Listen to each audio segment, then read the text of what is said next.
If we lose the dollar's role as the global currency, it would be a defeat on par with losing a war. That once explosive statement by former President Donald Trump is no longer just a warning. It's becoming a reality, unfolding step by step right before the eyes of the world. And what's making policymakers in Washington shiver is this chilling truth. The driving force behind it is none other than Beijing. After years of being hammered by a relentless barrage of US sanctions, from technology to trade to finance, China didn't just grit its teeth and endure, it prepared, quietly, without fanfare, without dramatic announcements. Just a series of quiet, persistent, yet strategic decisions, one trade deal at a time, settled in yuan instead of dollars, one bilateral agreement after another with clauses to bypass SWIFT, international loans issued without going through the IMF. Like underground currents reshaping the landscape, China is redrawing the global financial map without ever declaring a revolution. Then, one day, the world began to realize that this shock was no longer theoretical. Businesses across the Middle East, Africa, and even Latin America have started to reduce their reliance on the US dollar. Countries that once feared antagonizing Washington are now willingly partnering with Beijing, not out of affection, but for a simple reason. China offers capital, technology, infrastructure, and doesn't ask you to pick a side. No more dodging, no more bowing. Beijing has stepped into the global spotlight, not to beg for a supporting role, but to help rewrite the script. A script where America is no longer the sole director, and the dollar is no longer the only plotline. Faced with this shift, Washington cannot sit idly by. But rather than engaging in a fair head-to-head contest, the US has chosen to go after the very pillars that have fueled China's rise. The first strike in this new campaign? A direct hit on development aid, the very tool China has wielded masterfully to become the world's second largest economy. And from here, yet another hidden battle is unfolding, not on the open market, but deep inside the world's financial institutions. On a quiet afternoon at the headquarters of the Asian Development Bank in Manila, a memorandum sent from Washington sent silent but seismic ripples through the institution. The United States demanded that the ADB terminate all concessional loans to China. No more low interest rates. No more extended grace periods. No more development aid packages like those China had received over the past 2 decades. The reason given sounded fair enough. China is now too rich to qualify for development assistance. But behind that seemingly reasonable statement lay a carefully calculated strategy from Washington. The pressure didn't stop at the ADB. Washington quickly expanded the front. The IMF and World Bank soon faced similar demands. Strike China off the list of countries eligible for preferential treatment. A wave of bilateral meetings, backroom negotiations, and intense lobbying followed. And one by one, the financial gates China had quietly passed through began to slam shut. These weren't isolated actions anymore. They were part of a coordinated campaign to financially isolate China, sever its capital lifelines, and slow the expansion of its global influence. Behind it all stood the China is no longer a developing country law passed by the US Congress back in 2023, a law that once seemed merely symbolic, but has now become the legal pretext to dismantle the entire system of preferential treatment that Beijing had skillfully navigated within the global economy. From Africa to South America, from infrastructure to education, from energy to healthcare, there was no sector where concessional loans hadn't served as China's tool for building influence. Now the US assault targets not just the China of today, but its ability to shape the future. But what Washington likely didn't anticipate, China had long foreseen this scenario. While American politicians believed they were shutting the last remaining door, Beijing had already built an entirely new path. A parallel financial ecosystem, not reliant on the goodwill of Western institutions, but grounded in China's own ability to mobilize, control, and reallocate resources. So when the US cut the lifeline that once helped fuel China's rise, Beijing didn't falter. It struck back, not with fiery retaliation, not with tit-for-tat sanctions, but with an entire alternative financial system, one that's gradually pulling other nations into a new orbit. A world where China doesn't have to beg for a seat at the table because it's building a new table altogether with its own rules and its own currency. China understands one fundamental truth. As long as it plays by America's rules, it will always be the one being led. But if it can write new rules, or more precisely, build an entirely different financial ecosystem, then the game will no longer be dictated by Wall Street. And so, Beijing took action. Not with grand declarations, but through a series of carefully crafted projects, institutions, and alliances designed to systematically replace the components of the financial structure long dominated by the West. The Asian Infrastructure Investment Bank, AIIB, was born as a parallel institution to the World Bank, and it quickly attracted over 100 member countries, including many of America's traditional allies in Europe. China imposed no political conditions, demanded no allegiance, but simply offered an alternative: diversify. Try a new model, one where capital is dispersed faster, with greater flexibility, and without the ideological strings attached to the West's so-called value-based standards. At the same time, the Belt and Road Initiative continued to expand, not just geographically, but in scope of influence. Trans-Asian railways, African ports, South Asian power plants, fiber optic cables linking the Middle East, all financed by Chinese capital, built by Chinese engineers, and paid for in Yuan. What once seemed like isolated projects are now forming a network where money flows no longer need to pass through the US dollar. But the most powerful counterstrike came in the realm of digital finance. While the US was still locked in debates over crypto regulations, China had already rolled out the digital yuan, eCNY, across dozens of cities and had begun using it in international trade. Countries involved in the BRI were invited to use eCNY for payments, investments, even credit. With every such transaction, the dollar is pushed one step further from the center of global finance. More importantly, China isn't trying to destroy the old system, it's quietly replacing it. No need for war, no declarations of conflict. All it takes is offering the world a second choice. And once that alternative is backed by infrastructure, institutions, technology, and trust from emerging partners, the role of the US doesn't need to be overthrown. It simply begins to fade. And now that China has laid the foundations for its own financial ecosystem, one thing has become clearer than ever.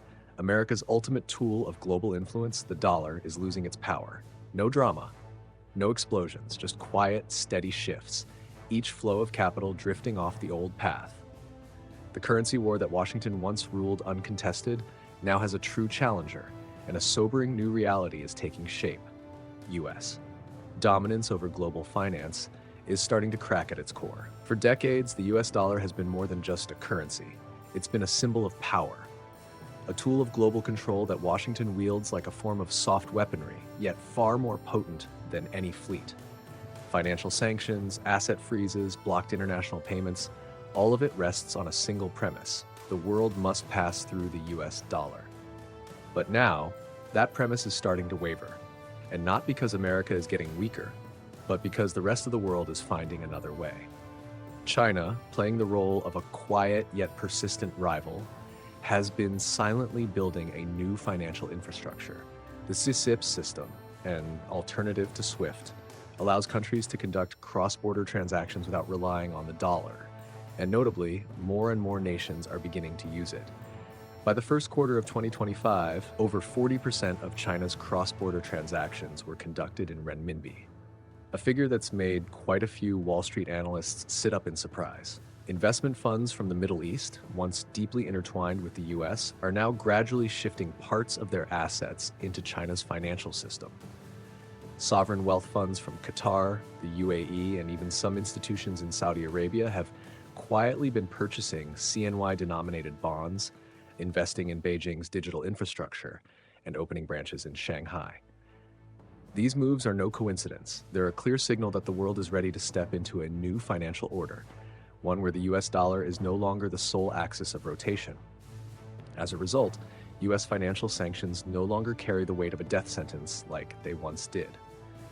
Russia continues trading with China through the CNY. Iran still sells its oil. Venezuela still accesses capital through new channels. The US can still issue commands, but their effectiveness is no longer absolute. The gaps that China has opened are growing wider, and one by one, countries, for survival, for strategy, or simply for lack of other options, are quietly stepping through this new doorway.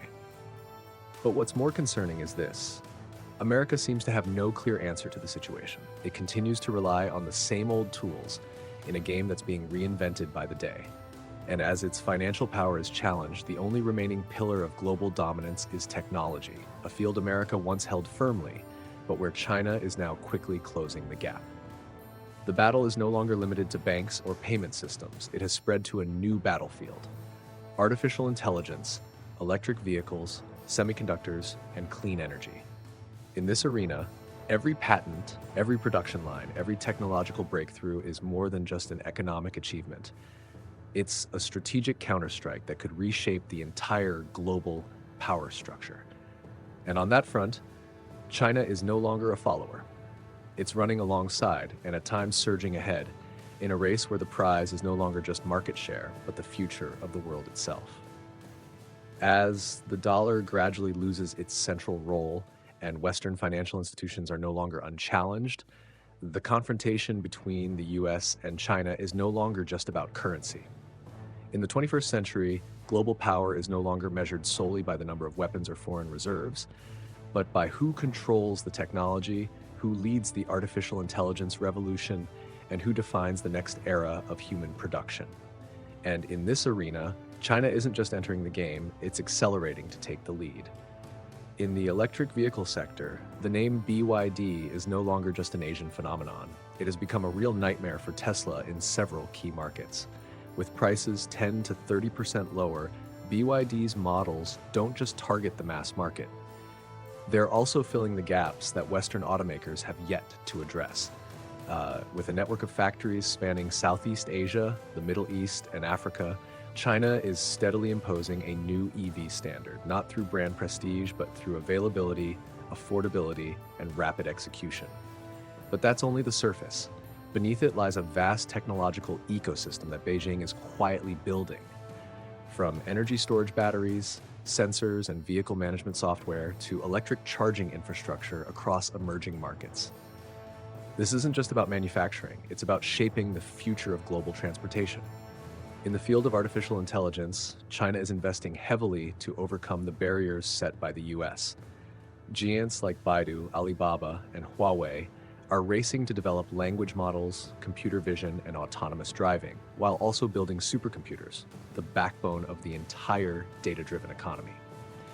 Despite being banned from access to high-end chips by the US, China hasn't backed down. Instead, it's doubling down on domestic semiconductor development, strengthening ties with Russia, Iran, and South Asian countries to construct a technology supply chain immune to Western chokeholds. And running through each of these domains is the digital yuan, the lifeblood of China's expanding system. Research funding paid in ECNY, trade deals settled in ECNY, EV exports transacted in ECNI. Every pulse of China's tech industry is part of a broader strategic push to reduce dependence on the dollar and the US-led financial web.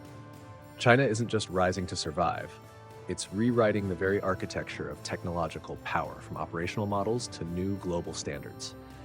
And once technology is no longer the exclusive strength of Silicon Valley, but a strategic asset in the hands of a long-term rival, the game fundamentally changes. It's in that moment that something seemingly invisible, yet more important than everything else, begins to fracture: trust. Because if the US is no longer the sole birthplace of innovation, no longer the author of financial rules, and no longer reliable in its strategic commitments, the world will begin to ask, where can we place our trust now? And as that question echoes more and more across boardrooms, parliaments, and financial newsrooms around the globe, America's leadership begins to crack, not from the loss of money or might, but from the erosion of its most precious asset, trust. There was no explosion, no official announcement, but the greatest rupture in the global order has come from something nearly invisible: trust. The world once believed in America as the ultimate guarantor of stability, transparency, and commitment. Nations relied on Washington to shape policy. Global businesses counted on the dollar to plan for the long term. But now, even the closest allies are beginning to wonder, can the United States still be trusted? From pulling out of the Paris Agreement to walking away from the TPP to suddenly slapping tariffs on allies, the US has created a dangerous precedent that policy can shift with a single election, a single tweet, or a flash of personal anger. No one can plan for the future in a world where the leading pillar is perpetually unstable. No country wants to bet its future on a partner that might turn its back at any moment, even if that partner once helped it through crisis. When multinational corporations are forced to stockpile foreign currency to hedge against tariff volatility, when developing nations quietly move to diversify their trade partnerships, when policymakers across Europe and Asia begin to seriously consider using currencies other than the dollar for international transactions, it's no longer a strategic option. It's a survival instinct. Meanwhile, China, with all its caution and calculation, isn't speaking loudly about trust.